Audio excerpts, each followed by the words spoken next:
sounds approach. As I move through towns and quote, Latin text about none of them rope. Swarming storms, I'm forming horns, I'm. What is going on, guys? So we are back at Cody's house right now. I have my Miata in the garage, and we're doing some kind of like last minute preparations for grid life. As you know, I took my lips off and did my coilovers and painted them.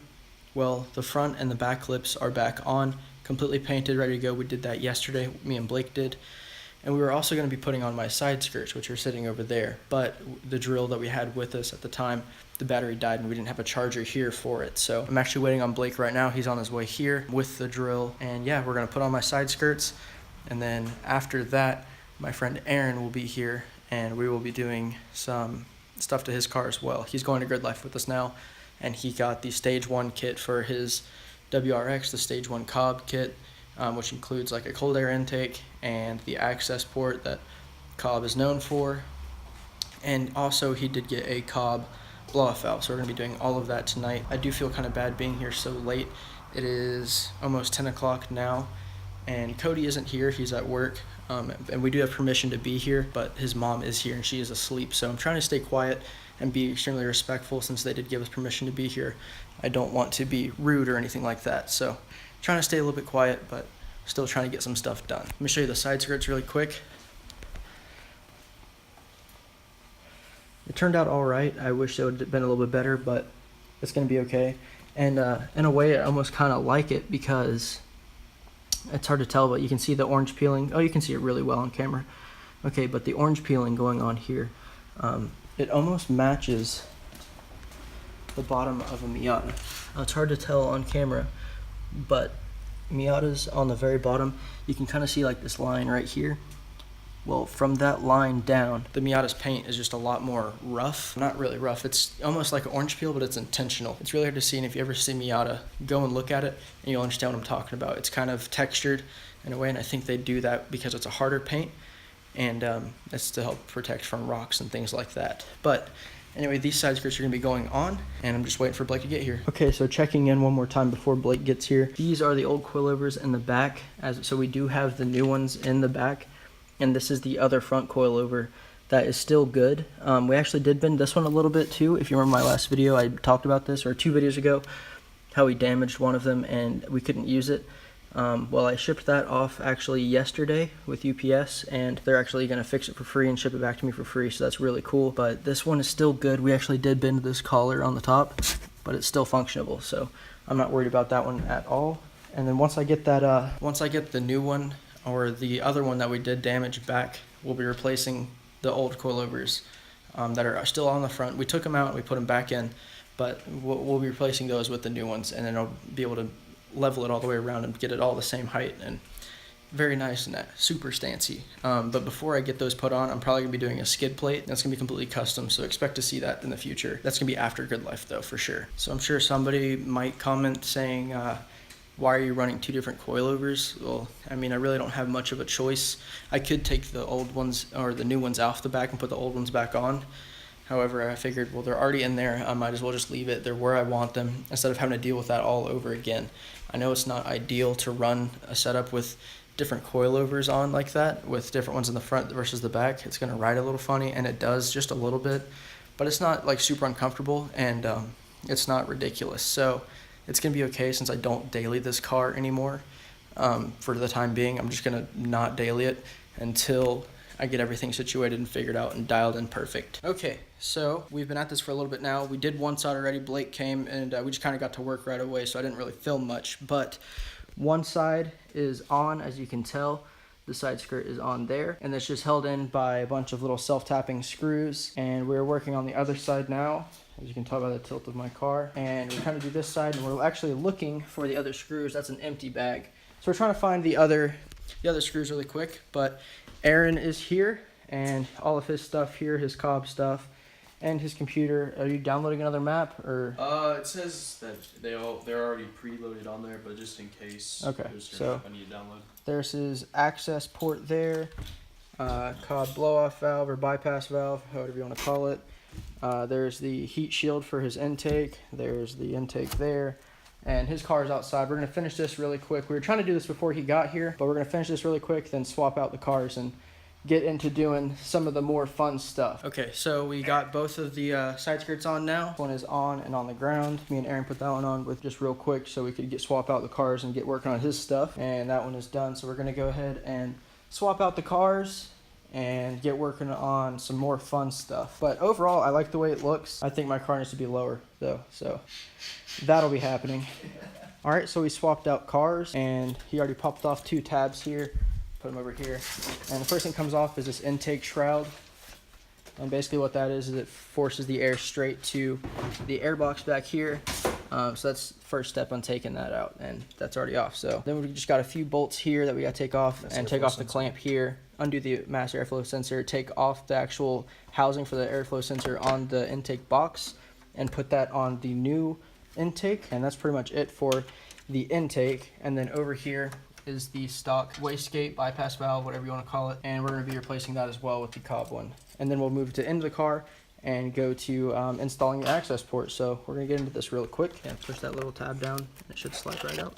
And we need to unscrew that and Easy screw enough. it on the new one. Also, we're going to take off Aaron's bumper and we're going to be painting his grill here black, just because it's kind of, it looks like copper almost, but it's actually like rust.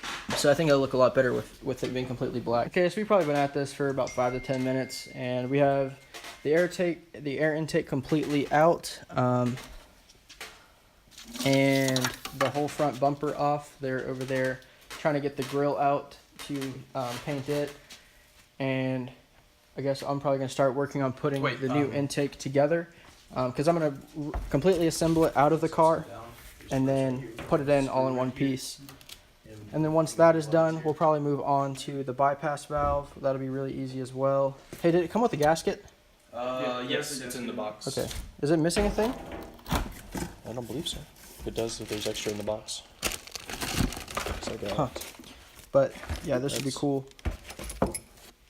That's where we're at. The whole bumper and everything off and the intake out in probably like 5 minutes. Very, very, very easy. This is probably the easiest thing we've done. Okay, so I've been assembling the actual intake and I forgot a piece. Stupid me. I remember seeing this and telling myself not to forget putting it in, but I forgot to put this in and the box is already in, so I gotta take the box back out. I already have the hose on, and they put the mass airflow sensor on this piece here, which connects to the actual air filter. So we're gonna go and connect these together. It just has a clamp and then mounts to this side, and you tighten the clamp down. As you can see, the clamp there, and then it's like a perfect fit, pretty much. But they already did 1 coat, 2 coats? 2 pretty decent coats on the grill. They took the grill completely out of the bumper. Pretty straightforward apparently. But this is actually going by really quick. Super easy stuff this is. So if you have a WRX and you're thinking about running Cobb and you want something that's going to be super simple and easy you can do in just a few minutes at your house, in your garage, wherever, I would suggest it. It's pretty straightforward stuff, and apparently you get some pretty good power advantages out of it when you actually use the Cobb access port. So pretty cool stuff. All right, so we got the airbox back loose and out, and yeah, we're gonna throw in the support there for the intake and put everything back in and put it all back together. All right, so we finally got everything back in. Everything's hooked up. We're just tightening up the support brace, which is the part that we originally forgot, or I forgot I should say, in the box. We're just tightening up the last 2 nuts for that real quick, and it's kind of difficult to get to the back side, so it's just taking us a minute to get that one in. And then once that's done, we'll be throwing on this plate that goes right on top, which kind of cleans up the look of everything. And then we'll be moving on to the blow-off valve right here, and then from there the access port, and then we're done. Still, so far, we really haven't spent too much time on this. All right, so they're starting to take off the hoses, the clamps for the hoses on the factory blow-off valve, bypass valve, wastegate, whatever you want to call it, whatever. We're taking it off. I'm going to go ahead and finish this up just by putting this top plate on. But they're going to go ahead and get working on that just so we could save a little bit of time. All right, so they got the stock one completely off. It was just these 2 hoses here, that one and that one. And then 2 bolts, 2 nuts right there. And the new one, the Cobb one, comes with a gasket, which he doesn't have on there yet, but right there. It comes with hardware as well, and a fitting to fit one of the factory hoses on the other side. Right, one more. Keep going. We talking about it right here? No, doesn't it go No, that's where we plugged straight back in. right Okay, goes in the backside. So you can really Cool. choose. You can choose whichever side. Yeah, really, you could put it on any three of the sides. But so that's going on, and then I just put this Well, wait, all no, it's back got on. So it comes with plugs that go in the other 3 holes, and you basically choose which one you want to put the hose into. Does that sound right? Yeah. Pretty straightforward. Probably one of the easiest, coolest sounding mods you could do to a car is changing a blow-off valve. Okay, so they just put all the fittings in. That came with some thread sealer from Loctite. Then that just has what would you call it? Like Plugs. plugs. Yeah, that's the word. Plugs on the other 2 holes. All right, so they're in the process of putting the grill back on the bumper. The bypass valve, blow-off valve, whatever you want to call it, is already back on, and he already installed his access port. It was really, really quick. It's already mapped to the appropriate tune, the stage 1 tune, takes into account the cold air intake, as well as, I don't think it has a setting for the bypass valve. I mean, it doesn't really affect anything. Anyway, he has the tune set up for stage 1, so it should feel a little bit of a horsepower gain, which is kind of exciting. That's where we're at right now, basically just finishing up everything, putting everything back together, and trying to get out of here because it's already 1:53. Okay, so I never really finished this video. We ended up finishing everything up and leaving and testing out the bypass valve elsewhere just because we didn't want to annoy Cody's parents or Cody or wake them up or whatever.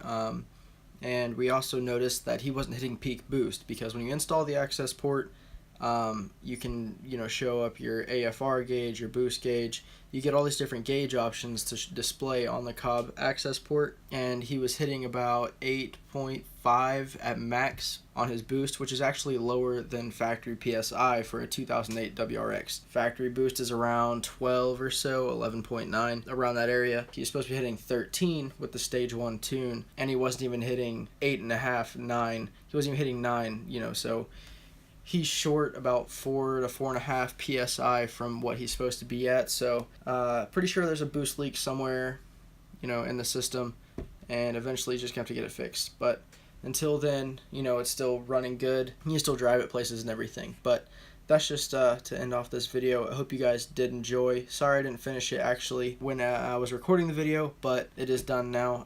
So I hope you guys did enjoy the video. If you did like it, make sure you let me know down below in the comment section. If you didn't, go ahead and hit that dislike button, but let me know why you didn't dislike it in the comment section as well. And I will see you guys in the next one. Peace out, guys.